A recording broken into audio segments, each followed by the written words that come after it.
ಇಂದೇ ಡೌನ್ಲೋಡ್ ಮಾಡಿ ಮತ್ತು ನಿಮ್ಮ ನೆಚ್ಚಿನ ಶೋಗಳನ್ನ ಆನಂದಿಸಿ. ನಮ್ಮಪ್ಪ ಅಮ್ಮಂಗೆ ಗೌರವ ಕೊಡ್ತಾರೆ, ಸಮಾಜದಲ್ಲಿ ಒಳ್ಳೆ ಹೆಸರು ಪಡೆದಿದ್ದಾರೆ. ಇಂಥ ಭಾವನ ಪಡೆಯೋದಕ್ಕೆ ನಾನು ಪುಣ್ಯ ಮಾಡಿದ್ದೆ ಅಂತ ಇಷ್ಟು ದಿನ ಅನ್ಕೊಂಡಿದ್ದೆ.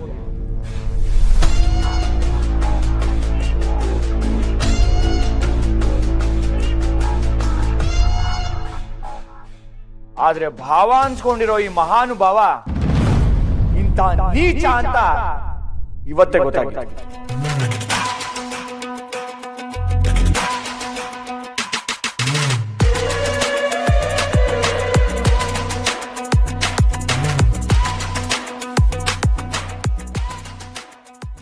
ಏನ್ ಹೇಳ್ತಿದ್ಯಾ ಅಣ್ಣ? ನೀನಾ ನನ್ನ ಹಸ್ಬೆಂಡ್ ಬಗ್ಗೆ ಹಿಂಗೆಲ್ಲ ಮಾತಾಡ್ತಿರೋದು?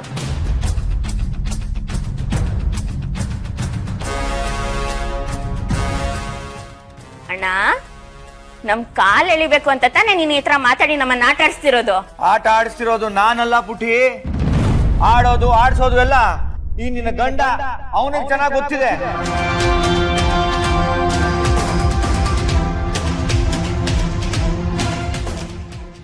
ಖುಷಿಯಾಗಿ ನೋಡ್ಕೊಂತಾರೆ, ನಿನ್ ಜೊತೆ ಚೆನ್ನಾಗಿರ್ತಾರೆ ಅನ್ಕೊಂಡಿದ್ದೆ. ಆದ್ರೆ ಇವರು ನಿನಗೆ ದ್ರೋಹ ಮಾಡ್ತಾರೆ ಅಂತ ಅನ್ಕೊಂಡಿರ್ಲಿಲ್ಲ.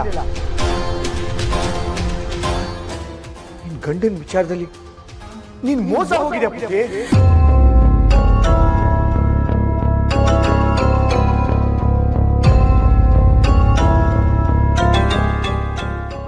ಅಣ್ಣ, ಕೆಟ್ಟ ವಾಸನೆ ಬರ್ತಿದೆ, ಕುಡ್ದು ಬಂದಿದ್ಯಾ? Yes, you are correct. ನಾನು ಕುಡ್ದು ಬಂದೀನಿ, ಈಗಲೂ ಕುಡಿತೀನಿ.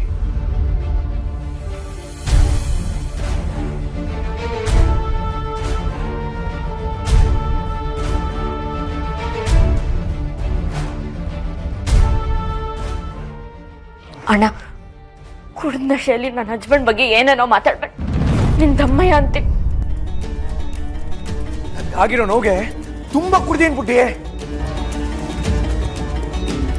ಆದ್ರೆ ಮಹಾನ್ ಭಾವ ಮಾಡಿರೋದನ್ನ ನೆನ್ಸ್ಕೊಂಡ್ರೆ ನಾನು ಎಷ್ಟು ಕುಡಿದ್ರು ಸಾಲ್ತಾ ಇಲ್ಲ. ನೋಡಪ್ಪ ನರಸಿಂಹ, ಇಲ್ಲಿದೆಲ್ಲ ಬೇಡ, ರೂಮ್ ಒಳಗೆ ನಡಿ, ಎಷ್ಟು ಬೇಕೋ ಕುಡಿ, ಊಟ ಮಾಡಿ ಮಲ್ಕೋ, ನಾಳೆ ಬೆಳಗ್ಗೆ ಎದ್ದು ಮಾತಾಡೋಣ. ನಾನು ಇಲ್ಲೇ ಕುಡಿತೀನಿ.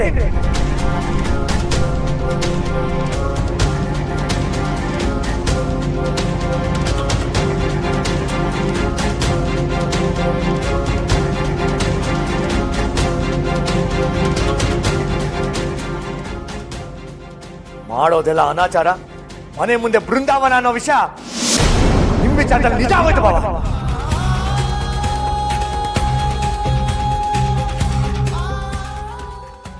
ಹುಟ್ಟಿ ನಿಮಗೆ ಏನ್ರಿ ಅನ್ಯಾಯ ಮಾಡಿದ್ಲು?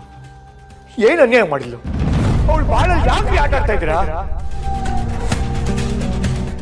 ಇಷ್ಟು ದಿನ ನಿಮ್ಮನ್ನ ಹೊರ ಕೊಡೋ ದೇವ್ರು ಅನ್ಕೊಂಡಿದ್ನಲ್ಲ ಬಾಬಾ. ಆದ್ರೆ ಕಟ್ಕೊಂಡು ಹೆಂಡತಿಗೆ ಮೋಸ ಮಾಡೋ ಕಿರಾತ ಅಂತ ಇವತ್ತು ಗೊತ್ತಾಯ್ತು.